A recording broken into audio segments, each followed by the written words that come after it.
are you? Just a man who knows what he sees. Let's go. It cost the man $6 million, but now he's worth $15 million. Like many TV stars, he jumped off buildings, crashed cars, and broke bones to get to the top. Behind the scenes, he was breaking down. In 2003, his heart almost killed him. His wife, Farah Fawcett, left him for his best friend, and every week doctors had to drain fluid from his knees. But he's doing something no one thought he'd do at age 86. Major is still filming stunts for a new sci-fi movie, while other stars his age have stopped working. If you looked at him now, you'd be shocked. Before he even breathed his first breath in 1939, Lee Major was already a broken heart. 5 months before he was born, his father died in an accident at a steel mill. Being left alone during the hardest years of the Great Depression, his mother worked as a nurse and tried to raise him by herself. Lee was hit and killed by a drunk driver on her way to work when she was only 17 months old. As a baby, he was left without a family. His uncle and aunt took him in and raised him. Lee didn't know any of this for years. He thought that the people who adopted him were his real parents. But when he was a youngster and it was raining, he was looking around in their attic and found old newspaper articles about the deaths of his real parents. Everything changed at that time. He didn't go down. He promised himself something. He promised that he would never make his adopted parents feel bad about taking him in.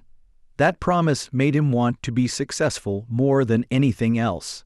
His whole Middlesbrough high school life was spent on sports. He was so good at football that years later the school named their field after him. He became a neighborhood legend. College recruiters were interested in him because of how fast and driven he was. In 1957, he got a football scholarship to go to Indiana University. But things went badly after only 2 years. He was kicked out of the fraternity for getting into a major fight. He lost everything because of that one mistake. He got a scholarship and will play big-time college football this fall. He didn't give up, though. He changed schools and tried again at Eastern Kentucky University. But things went badly in his very first game. He couldn't move from the waist down for 2 weeks because of a back injury. Doctors were afraid of the worst. Lee was scared of the end, but he found a way to walk again, then run, and in the end he was fully recovered. Even though he was done with football for good, NFL scouts who saw him as a rising star had to leave. Lee tried acting instead of football now that football wasn't an option. While he was still in school, he started doing small shows at a theater in Danville. He had an education and a choice to make by 1962. He could become a teacher or follow his dream. He went to Los Angeles to follow his dream. He got a job as a park leisure director in North Hollywood to make ends meet. That's when his life took a big turn again. He met Dick Clayton, a famous agent who used to work with James Dean. Clayton liked him and put him in acting classes. Inside of a year, Lee was in his first movie, a short part from the past, but it was the beginning. His personal life was slowly falling apart while all of this was going on. He got married young and had a son named Lee Jr.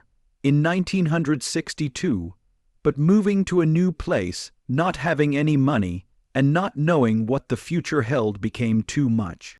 In the end, she broke up with him and took their son back to Kentucky. He was crushed, but he told himself it was better that way. At least his son had family around him. The pain didn't go away. He would never forget the time he watched his son leave the airport. He was too young to understand that his son might not be coming back. Harvey Lee Urey decided around this time that he needed a name that fit if he wanted to become famous in Hollywood. He let Harvey go and kept Lee. Then he added Majors to honor Johnny Majors, who was his football hero. It wasn't enough to sound like a star. It was a way for him to hold on to the one thing that made him unique before he did anything. Then fate took over again. He met Rock Hudson, who had been to Kentucky before and remembered how that young man looked like a movie star. Hudson did what he said he would do and helped Lee get started in Hollywood. He found him an agent named Dick Clayton, who used to work with James Dean. Before he moved to Hollywood with his wife and child, he helped him feel better about himself and set up acting lessons and study time at MGM. At the time, most people didn't know this, but Hudson's quiet help gave Majors a chance. Things moved quickly after he got the part of Heath Barkley in The Big Valley. There was fame and fans, but there was also a big ego. Barbara Stanwyck, a famous actress with a long history in Hollywood, tried to help him at first. However, Major didn't always behave well because he was still young and cocky. There was one moment that really hurt. He was rude to an extra on set because he didn't know she was Sherry Smothers, sister of the famous Smothers brothers. Stanwyck did not say anything. She yelled at him in front of everyone and told him what it meant to be famous. Her defense wasn't the only thing she did. She was standing up for the dignity and respect that the business world needed. Their fight turned into fights over money, honor, and power. Major had to say sorry in the end, but something was already broken.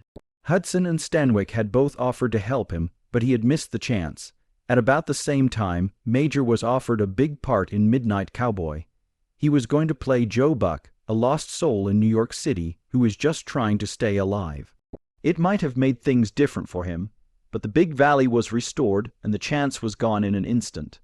But Jon Voight got the part instead, and he went on to win an Oscar and make movie history. It's crazy to think that one choice, one contract, or a change in the schedule can completely change a job.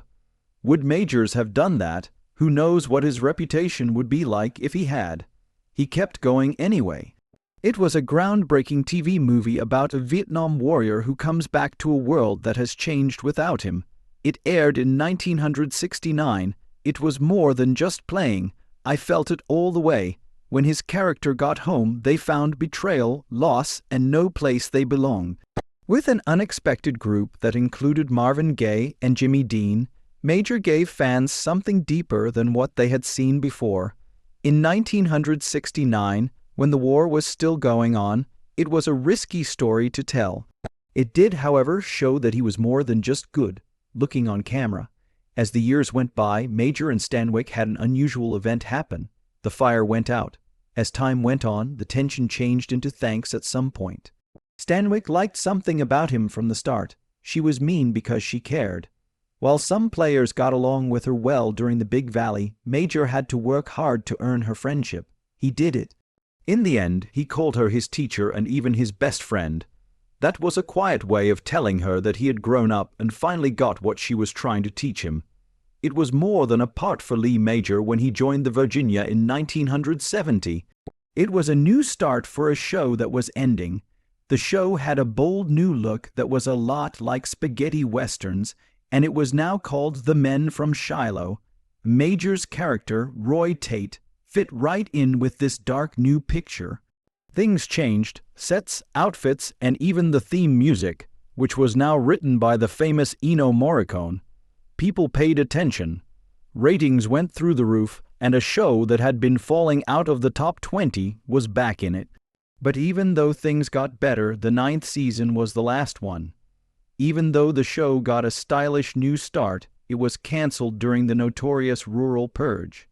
A move by the network that got rid of many country-themed shows from prime time. Major wasn't left hanging after that. He quickly switched to Owen Marshall, counselor at law. Majors played Jess Brandon, the younger partner to Arthur Hills, more experienced lawyer. It was a court drama. The network hired him because they thought his fame would bring in people, especially since his name had already done that before.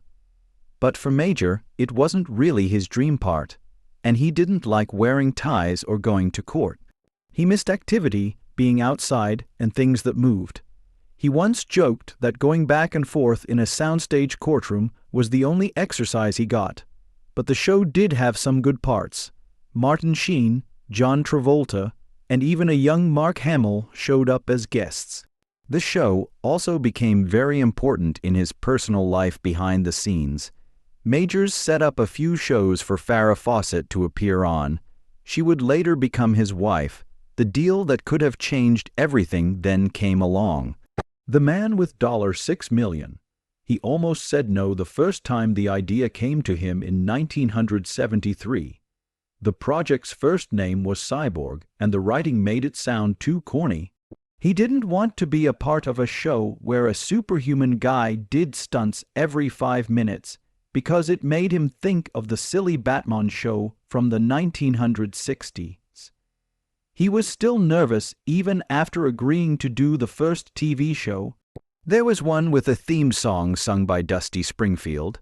Majors didn't like that feeling. He worked hard to make the figure seem more real and like a real person. Killing and blood were not present. Only a strong man did what was right. In the end, the makers paid attention. It got more serious, and the majors helped make it something that people could really connect with. The launch of the $6 million man wasn't a single event. It was a process. When the first movie came out in March 1973, it beat all the other movies in the scores. After that surprise hit, 2 more movies came out later that year, both with a more James Bond feel. But when it became a full-fledged weekly show in 1974, the tone changed again. When new people took over, the show moved closer to Major's idea, not as fancy, but more gritty. He made Steve Austin seem like a hesitant hero who didn't like going after bad guys or spying, but had to do it anyway. People really liked it. What made things even more exciting was that Majors wasn't just in the $6 million man. He was still doing Owen Marshall at the same time. He was the star of 2 network shows at the same time for a while, which didn't happen very often. ABC didn't want to take him off of the court drama, but they also didn't want the Bionic Man's story to stop moving forward. They made a crazy plan for Major so that he could film scenes for both shows, often on the same day. He would run back and forth between sound stages like he had real bionic legs. To keep up, he even lived on the studio lot for a while. It wasn't always that double job. In the end, David Soul took over for Owen Marshall, but Majors were worn out from the experience. It still showed how much the network believed in him. He showed them they were right. Lee Major became well known because of the danger, the stress, and the long hours. From the outside, Lee Major wasn't happy with just being the face of the brand. In 1975, he chose to try something new by becoming a director. As a guest star, he got real NFL stars like Larry Sanka and Dick Butkus to play football and spies in the same show. The show was crazy because it was filmed on rough, overgrown fields that made the action look rough and disorganized. There were mixed reviews. Some people thought it was one of the best episodes, while others thought it was the weirdest. Either way, Majors showed that he could do more than just play. Then 1977 came along. People still liked the show, but Major wouldn't come to work. It wasn't about money like everyone thought. He fought for more than just himself. Having called his company after his wife at the time, Farah Fawcett, he wanted to be a part of the action. Universal did not like that and chose to sue him. The case shook the business world. Things worked out for Major in the end, but the fight might have been bad for the show. Ratings went down. It was almost over. What came next changed the history of TV. Lee Major got sick of seeing action scenes with only guys. He asked the show's creators why his character never had a love story. Because of that question, Amy Summers was made, and Lindsay Wagner plays her. Her death was planned for after only 2 shows, but people loved her. They wouldn't let her go. They thought of a twist, though. She lived. She was just getting better. The Bionic Woman was born from that turn of events. It's even stranger that her show had more viewers than the $6 million man's. Wagner even won an Emmy, which had never been done by a sci-fi character before, but there was stress with success. Majors and Wagner played a powerful pair on screen, but they didn't talk much in real life. Why you should pay. Wagner didn't make nearly as much as Majors, even though Majors had her own hit show. Afterward, she said the difference was huge, about $60,000. She wasn't very strong back then to fight it. And when the Bionic Woman went to a different network, the 2 shows were no longer together. There were no more team-ups or transfers. Wagner and Major didn't start getting along again with each other until years later, after both shows were over. When Lee Major saw Farrah Fawcett's picture in his agent's office, he was already a rising star. She had just gotten to Hollywood. She is young, pretty, and no one knows who she is. Major called the girl's boarding house and left a bold message saying he'd pick her up at 8 p.m. He had never met her before. Farrah thought he was rude, but she agreed anyway. On their first date, they didn't say much, and Farrah got sick from drinking too much. Lee did send her 13 yellow roses the next day, though. That made everything different. They didn't just fall in love. All of their friends and family talked about them. They were very successful by the middle of the 1970s. Lee was the $6 million man's face, and Farrah had become a huge star with Charlie's Angels. Everyone had pictures of her, and people all over the world copied the way she styled her hair. But beneath the shine, cracks were already appearing. They didn't see each other very often because their jobs took them in different places. They were famous, but they never had time to have kids. Then 1979 came along and broke everything. Lee asked his old friend Ryan O'Neal to check on Farrah while he was shooting in Canada. All of that changed with that one request. Ryan and Farrah were too close to each other. What began as a nice favor turned into a love story where Lee wasn't involved.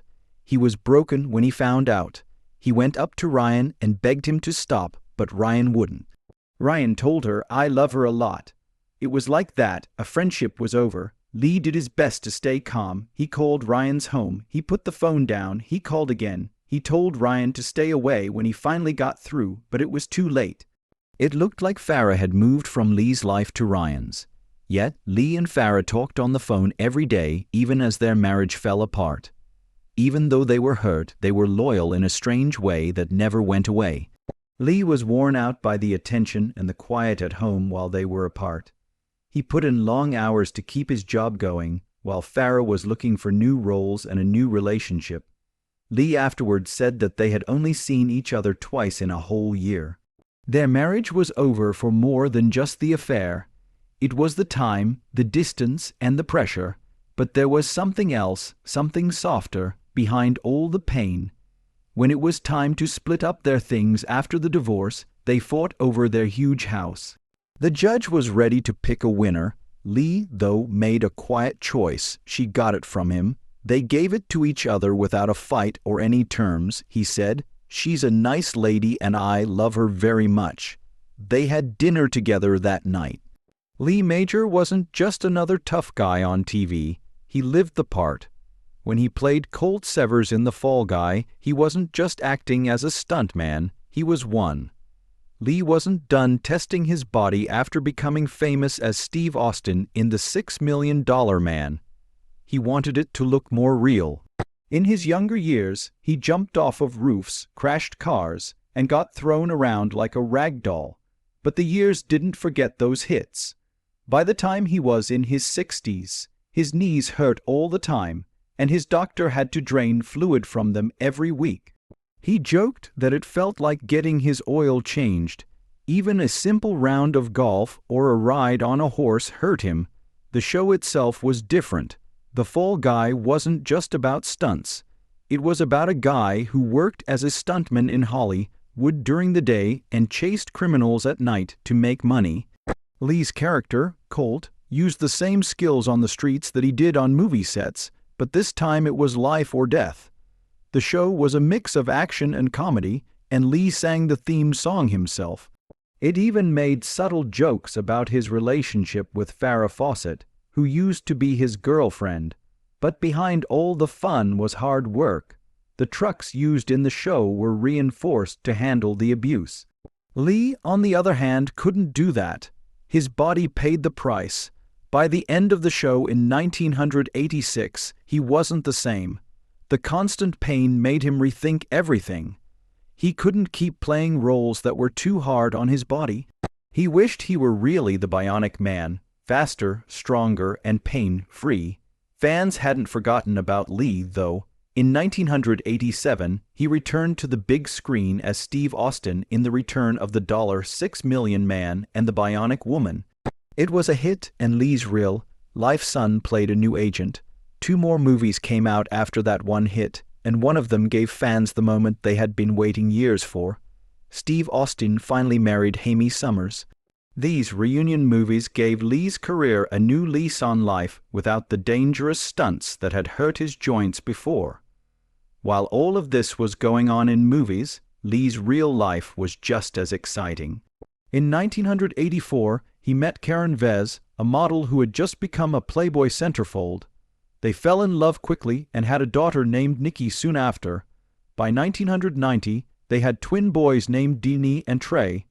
Things seemed stable for a while, and Lee even quit acting to spend more time with his kids. But the peace didn't last. In 1994, they ended their marriage without the tabloid drama that happened after his breakup with Farah Fawcett. This time, they kept things calm for the kids, but it was the end of another chapter in his personal life. Just when things looked like they were getting back to normal, life threw him another curveball. In 2003, Lee had to deal with something that not even the $6 million man could avoid. Doctors found serious blockages during what was supposed to be an easy checkup. He needed open heart surgery. During the surgery, he started to bleed out, and doctors had to act quickly to save his life. His new wife, Faith, was by his side the whole time. Lee made changes to his life after the scare. He started eating better, working out regularly, and taking things more slowly. Faith wasn't just a caretaker, she was the love he had been looking for. They met in 1995, started dating, and got married in 2002 on the coast of Italy. It wasn't easy to plan the wedding. Delays with paperwork almost made it fail, but they made it happen. In 2008, they even said their vows again in Hawaii. By 2019, Lee joked that their long marriage was the longest in Hollywood. He had been through broken bones, broken marriages, and a heart that was almost broken, but he finally found someone who would stay by his side. His kids grew up in different places, and his oldest son, Lee Roman II, became an actor like him. Nikki, his daughter, tried to make it in Hollywood for a while, but chose a quiet life as a real estate agent and mother. The twins, Deanie and Trey, each went their own way. Deanie became interested in music and Trey in shaping surfboards. Neither of them became full-time actors, but they all had a bit of their father's adventurous spirit. Trey especially loved to travel and built surfboards by hand in San Diego. In 2005, Lee Major surprised everyone by showing up on Will and Grace as a straight-laced character stuck in the show's crazy chaos. It wasn't just funny. He had been known for years as the classic tough guy, but he quietly stepped back into the spotlight with a new plan. He didn't go after big roles. Instead, he picked the right times. Then, in 2007, he turned things around again with a strong role on Cold Case as a haunted ex-military man with secrets that wouldn't go away. Critics loved it. The next year, he joined According to Jim, and all of a sudden, people saw him as funnier, more relaxed, and more likable than ever. He became friends with Jim Belushi behind the scenes, and their friendship lasted longer than the show. But vs. Evil Dead, which ran from 2016 to 2018, was the real turning point. As Brock Williams, he wasn't just acting. He was also doing his own stunts at almost 80 years old. The younger cast was amazed and learned from a legend who wouldn't slow down. Lee Major came back in 2024 in a way that no one saw coming. When Ryan Gosling starred in the reboot of The Fall Guy, fans couldn't stop talking about Major's surprise cameo. It wasn't just a nod to the past, it was a big deal. Before filming, he made a bet with director David Leitch about where his scene would end up. There was a running joke on set about this. Major was sure it would be in the third act, but Leitch didn't agree. Major even showed up during editing sessions to push for his version. But this wasn't just a walk-on, he came with a 12-page backstory for his character and rewrote some of the lines himself. Gosling couldn't stop praising him, saying that Majors worked harder than most actors half his age. It was funny, but Farrah Fawcett, it was always coming back to haunt Major. They used to be one of Hollywood's golden couples, but time, fame, and distance had changed everything. After Farah died in 2009, Major finally spoke out. He said she wasn't the same girl he had married because of fame and their time apart. He kept quiet in public, but he still cared. He visited her in the hospital 3 times without telling the press, and he sent her flowers every week while she was getting treatment. He always signed them simply, Le. They talked on the phone one last time 2 weeks before she died. It was just over 20 minutes long, but after years of silence, it gave them both the closure they needed. Even now, Major won't fade into the background. At age 86, he's starring in a new sci-fi thriller called 2037, which comes out in July 2025. He plays an evil military commander who tries to save the world from an alien invasion. The movie was mostly shot in Houston on a small budget, but the director had a big vision. It also has one of Tom Sizemore's last performances and the director's 5-year-old daughter in a lead role. Majors wasn't just an actor, he was also an executive producer, and he did stunts. He wouldn't use computer effects and insisted on doing things the old-fashioned way. The director called the project a bridge between generations, and Majors were at the center of it all, showing once again that real stars don't fade, they grow.